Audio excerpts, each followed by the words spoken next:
everyone. Thanks so much for tuning into the Reaching New Heights podcast with me, Megan Gallagher. Today, we have such an amazing guest on the show.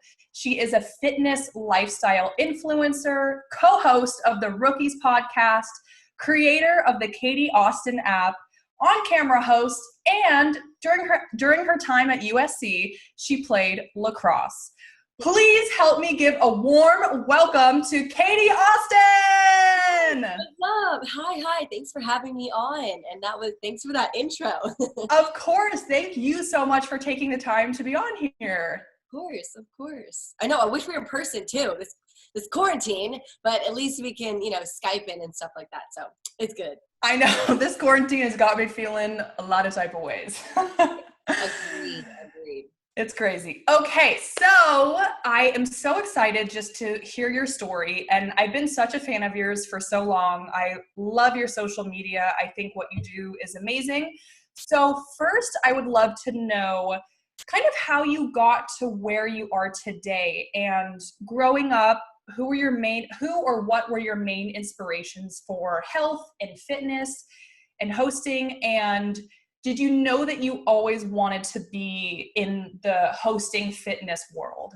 Yeah. Okay. So very long story in a short way. I grew up in Washington, D.C., and I grew up, I'd say my main inspiration is obviously my mom, who had her own TV show for 26 years. And so my mom, I don't know if you've heard of her. Her name is Denise Austin, and she had her own TV show, and she sold DVDs, and she had fitness videos and VHSs. And so I grew up with her really being my main inspiration as I travel with her ever since I was little. My first workout video was when I was 7 years old. No way. Yeah.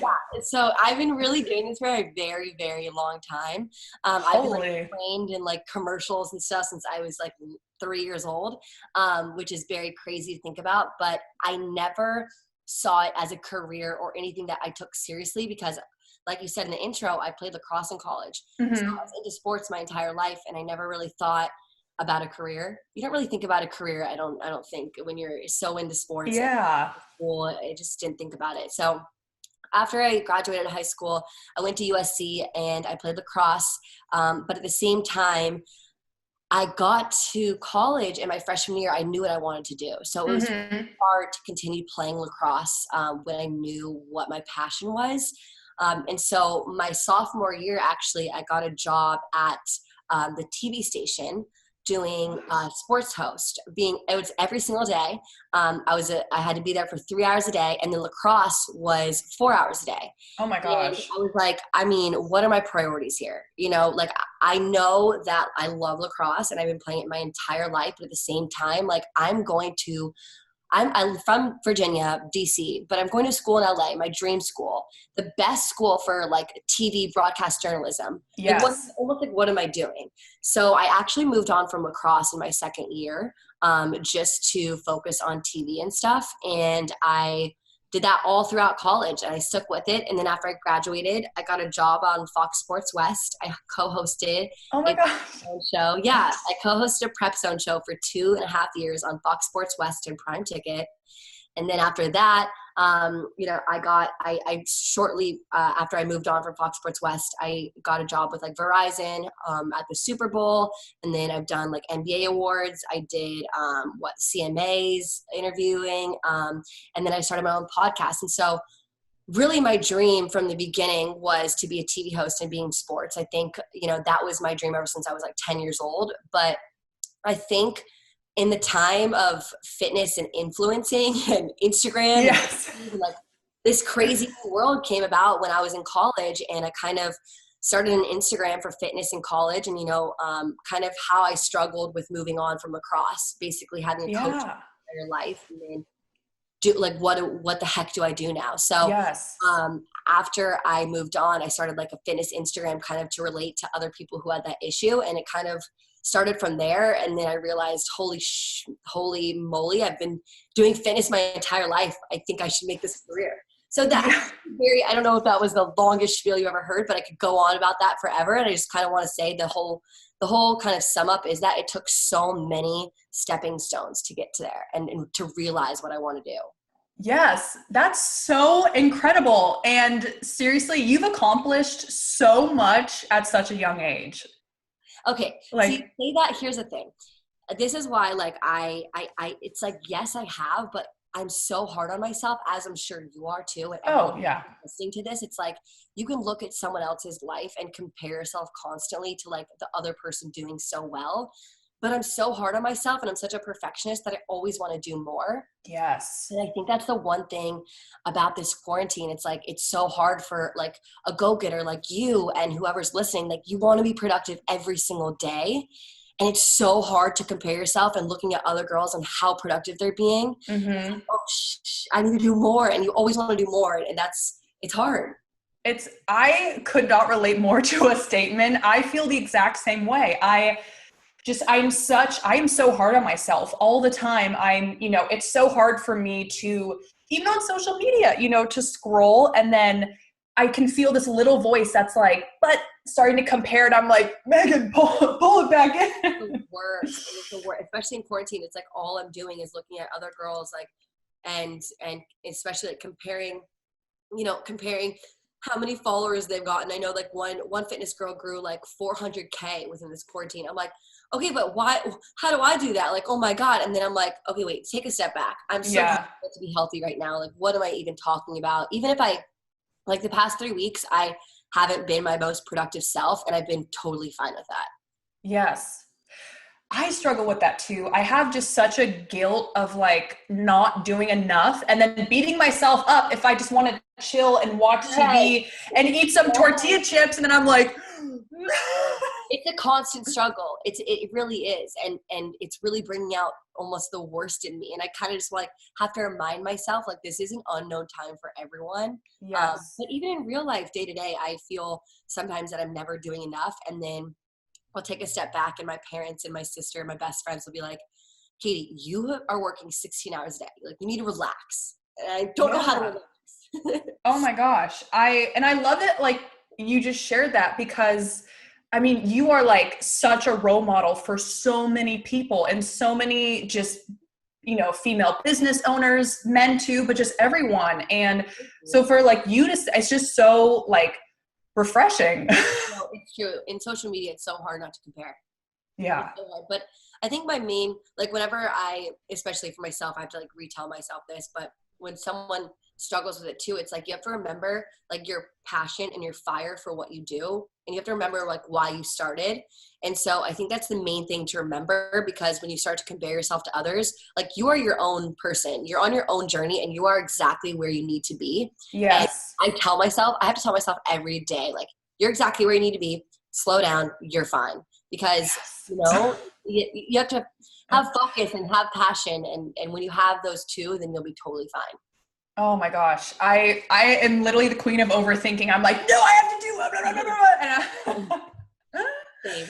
I relate so much. So my second question is, growing up, have you or did you ever struggle with anxiety, panic attacks, or body image issues, low self-esteem, comparing?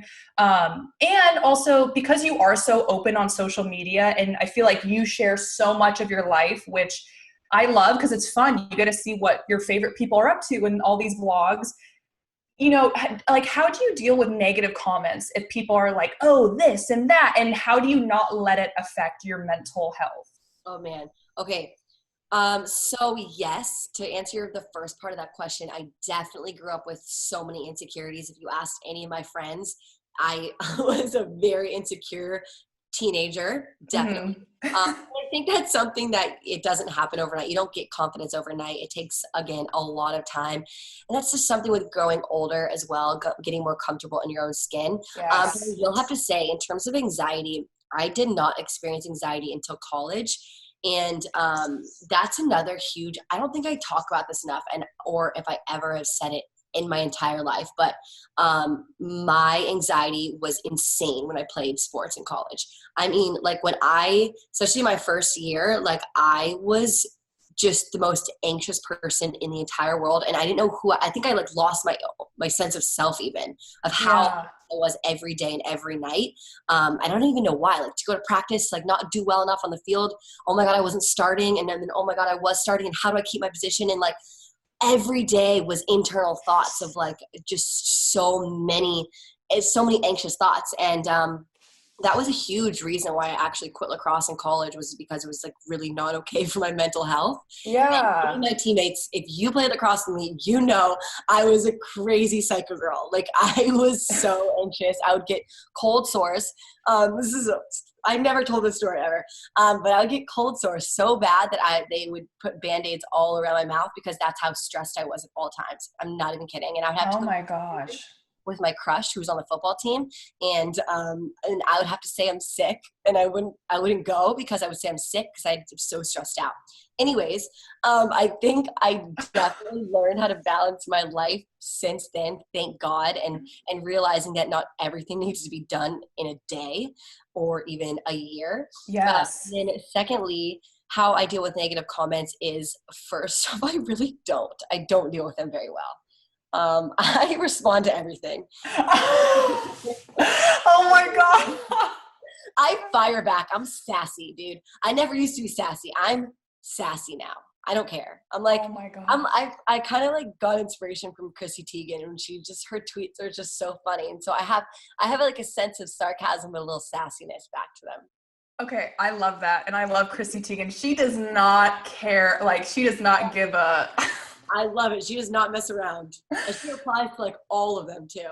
I know. Oh my gosh. That's so funny. I personally, I mean, I always try. I just ignore them or else I get anxious about it, and I'll literally sit and dwell for like 5 days if someone's like I've had people ranging from the creepy men from, some foreign country who are like, show me your toes, I'll pay you $5 like for a toe fetish. And then I have people who are like, you're so pale. I hate pale people. Like what? Why do people take their time out of their day to actually write these things? I've had paragraphs before, especially people who are obsessed with my mom hate me, dude. Why? They hate me. I'm not kidding. That's really creepy, actually. So creepy. These 60-year-old women will comment on my photos and my YouTube saying, you will never be like your mom, and it's so embarrassing, stop trying.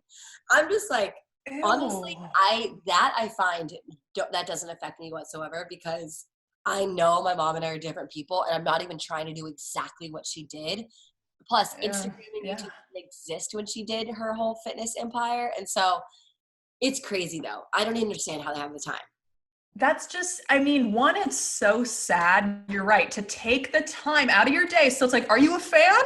What are you? Love you, hate me. It's still an obsession. I know. It's like you literally, parked your car, pulled over, stopped doing your work, and just made this comment. So clearly you watch my stuff. Thank you. That's just, they're just haters. All right. They're so weird. They're just sad people. That's so creepy. I would also love to know, Katie, have you ever had a moment, because your career is, one, so inspiring, just it's been so fun for me just to watch as a fan and as someone who is also in the hosting and speaking and wellness world. Have you ever had a moment in your career where you just had an epiphany or like an aha moment where you thought, like, I've made it, or just one of those moments where you're like, wait, as a kid, this is what I dreamed about, and now I'm here, kind of like the surreal. It make me cry. I'm serious, because as we said earlier, it's like you never think you've done enough, but when you look back and you say to yourself, if I told my 17-year-old self that, it would just be absolutely mind-blowing. Like the fact that, I mean, hosting the NBA awards for me was just insane. And then like interviewing everyone, like I got to interview, Giannis, I've got to interview Trey, I got to interview Shaq, and like just all these crazy names that, like, are you kidding me? And then the CMA awards this year, I got to interview like all my favorite country singers. And so in the hosting world, I've had a few of those moments, and I think but every other time it happens, it kind of like, okay, what's the next thing? Like, what am I gonna do? Look bigger. And I really do need to take a step back and realize that all these opportunities are really where I'd be so happy at. And I think that's just never really it's never really, I don't know, what's that term? It's never being satisfied with like, but it's a good kind of ambition. You want like, Yes. fire under your seat at all times. But I think my last one was probably getting my podcast under Bob Menery. He's someone that I've looked up to in the sports hosting world for about 2 years now.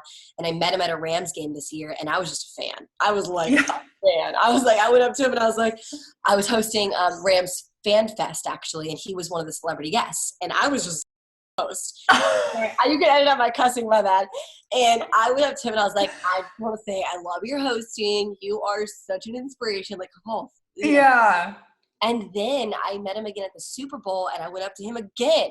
And I was like, remember me? I know the Rams game. What's up? And he like obviously had no idea. And I kept kind of pushing on him like a podcast. I kept pushing like my ideas, like not in a way that was like annoying, but good for you. Like, yeah. And so I'm actually his first, me and my best friend. So she's now my co-host. And so basically we're his first podcast under which was #1 in the world for sports. So like, whoa. To go from just being a fan to now work under him, who was the #1 sports podcast in the world. Like, it's just really mind blowing how much I think I need to put that in perspective. But on that same note of kind of advice off of that is don't give up and annoy someone that you want to work with. I love that. And it's so true though. There's a way to do it. You're not like crazy. Do it in a nice way. I know, nice way, but I love the persistence. I love that. That's so admirable. I think persistence is definitely key. My mom has a really good story about this too. So my mom was on the Today Show for about 10 years. Oh my gosh. And before I was born. So yeah. Before my time. But I always remember asking her like, but how'd you do it? Well, whatever. She's like, I don't even have an agent. I'm like, well, I don't have an agent. How'd you do it? She's like, I called the producer 38 times before he even said he would have an interview with me. And so I'll always, I think that's kind of how I got it, because ever since I was little, I knew that. And so when you get a no, keep trying just a little bit harder until it's a definite no. Yes. I love that. That's so admirable of your mom too. 38 phone calls. Oh my gosh. I'd be like, stop calling, you're psycho.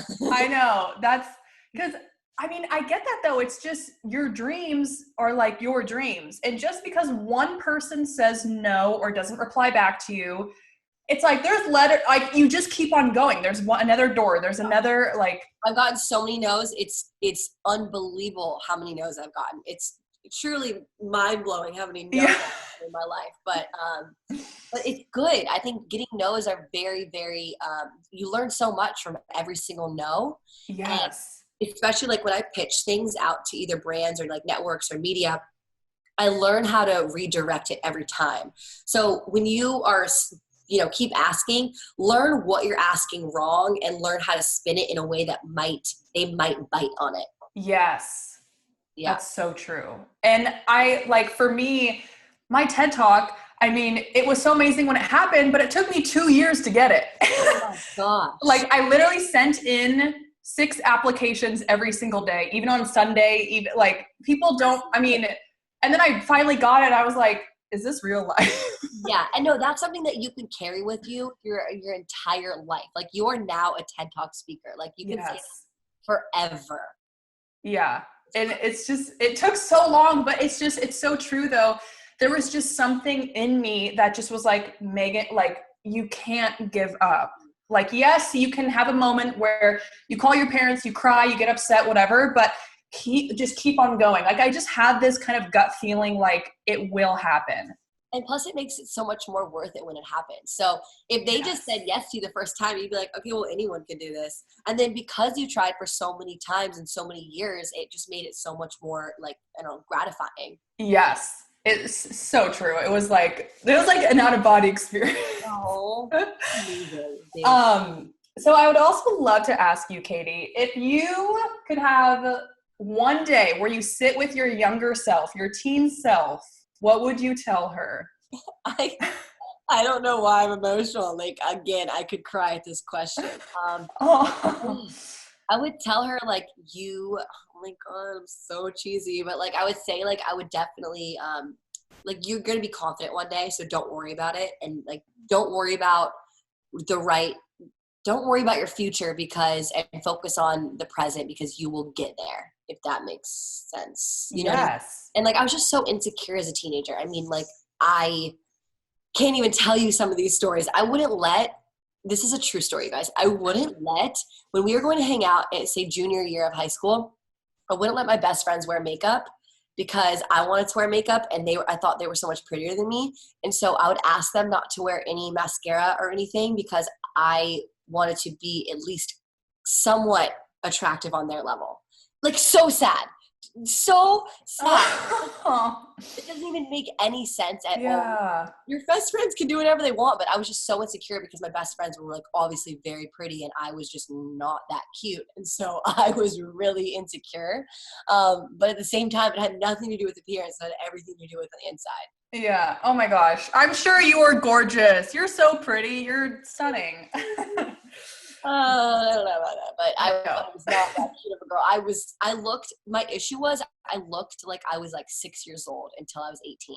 I was like 85 pounds in high school. I'm not kidding. I was like 5'1", 85, 90 pounds. I looked like my pinky finger. I was just so tiny. Everyone would call me Little Katie. Like, that was my nickname, Little Katie.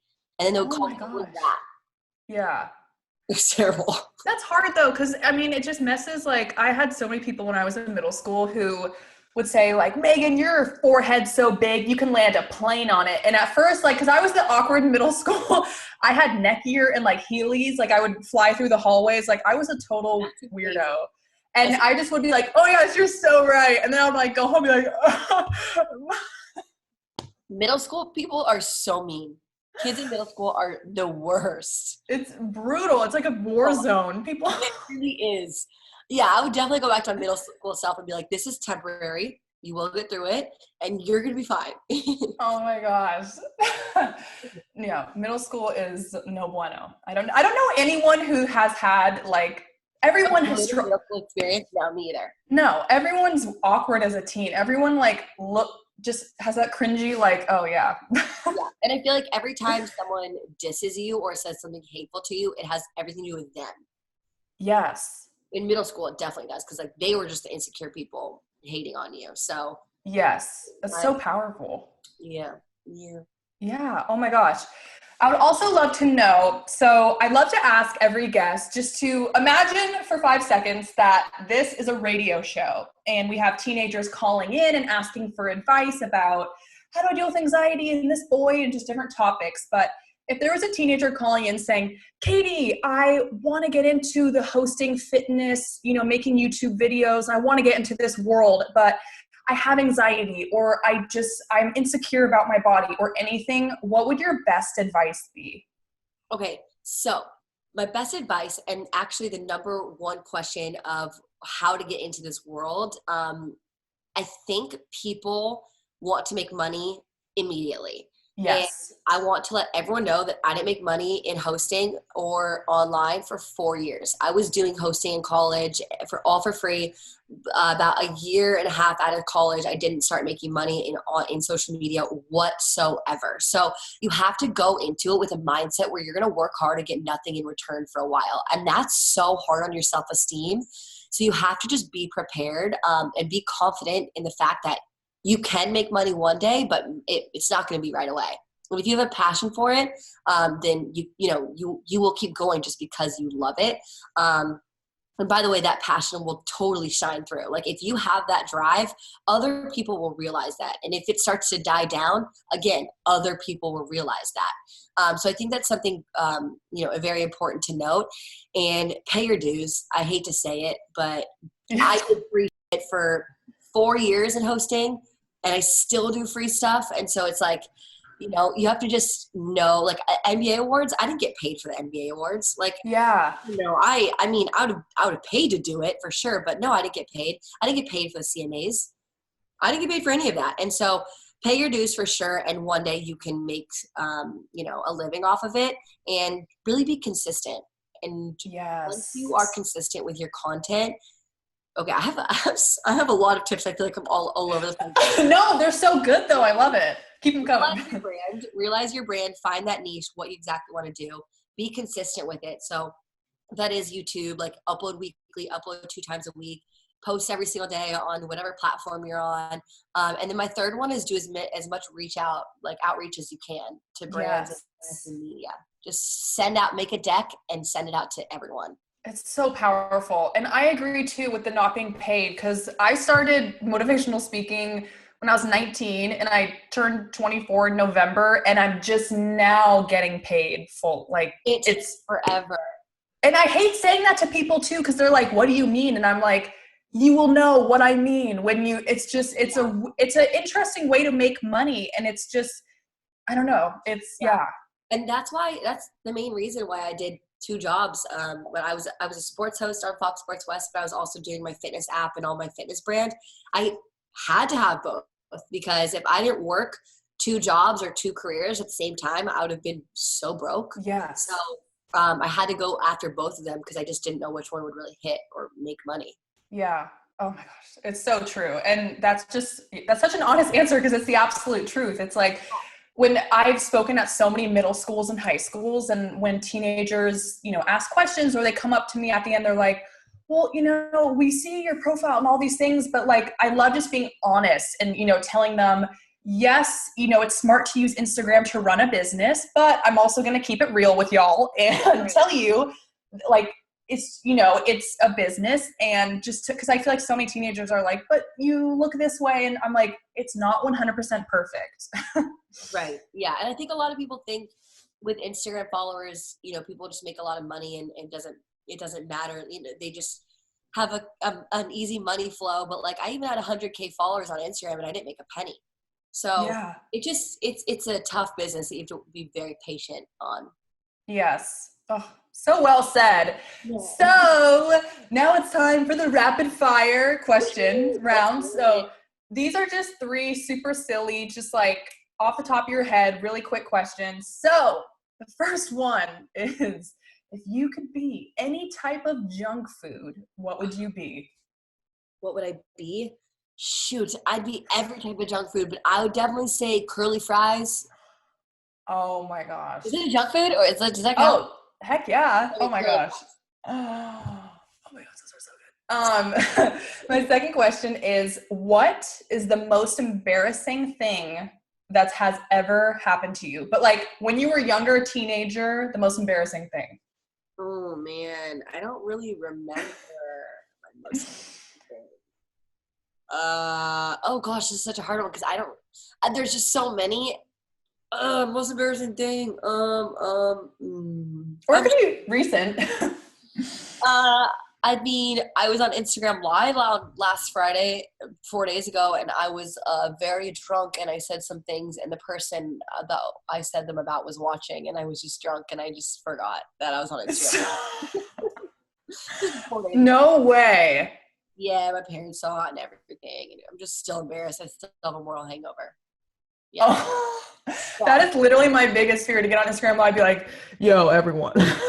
No, I'm not kidding. I went live with my co-host on my podcast, and she's my best friend. And we we played a drinking game. We kept drinking, and 45 minutes to an hour later, like, we are wasted, hammered on Instagram Live, had 4,000 people viewing it, and I said some shit that I definitely shouldn't have, and it was live. Like, you can't do that. Yeah. Anyways. Oh my gosh, that's worst fear. And the last question is, what is the best piece of advice you've ever received?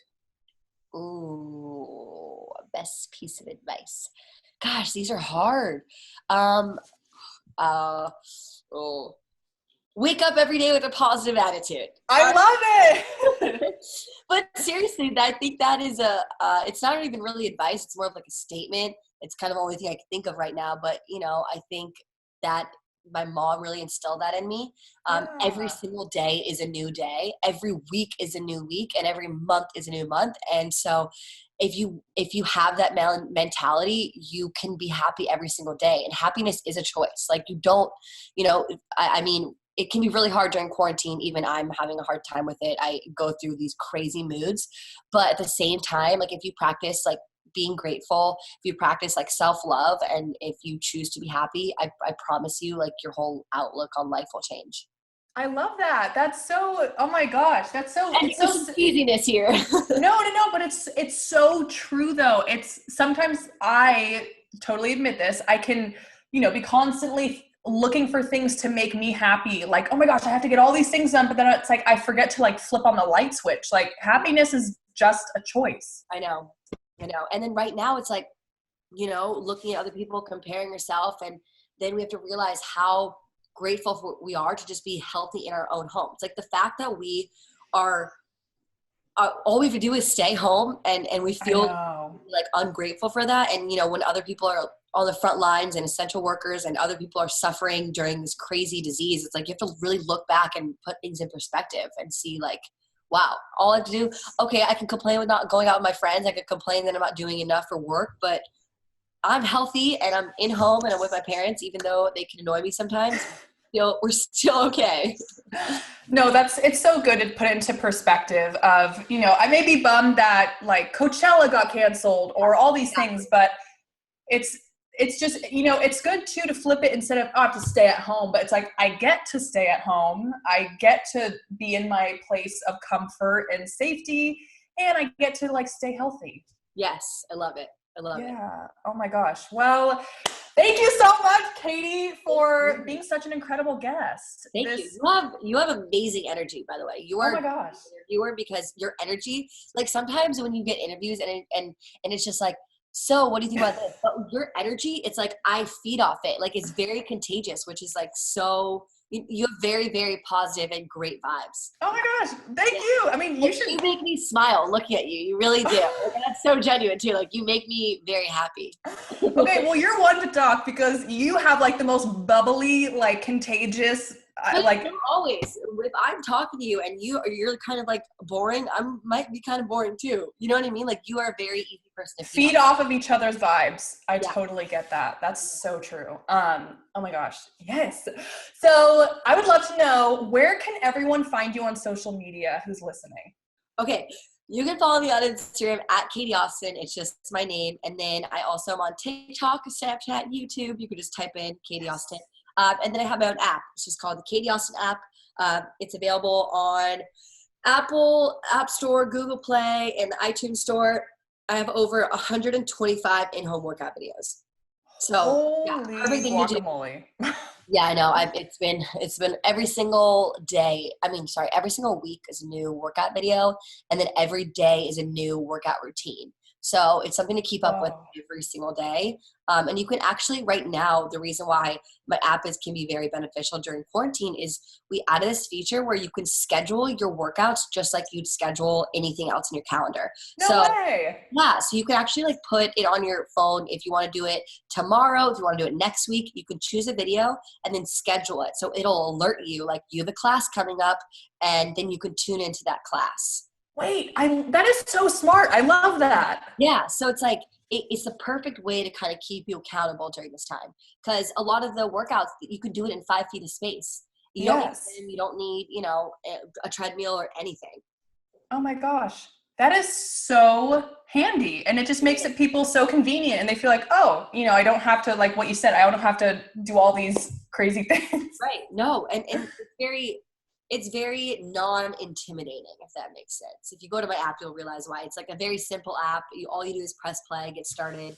The workouts are under 45 minutes, so they're really simple. Oh my gosh, amazing. Yeah. And also, I would love to know, Katie, do you have any fun upcoming projects that you can speak about or want to share?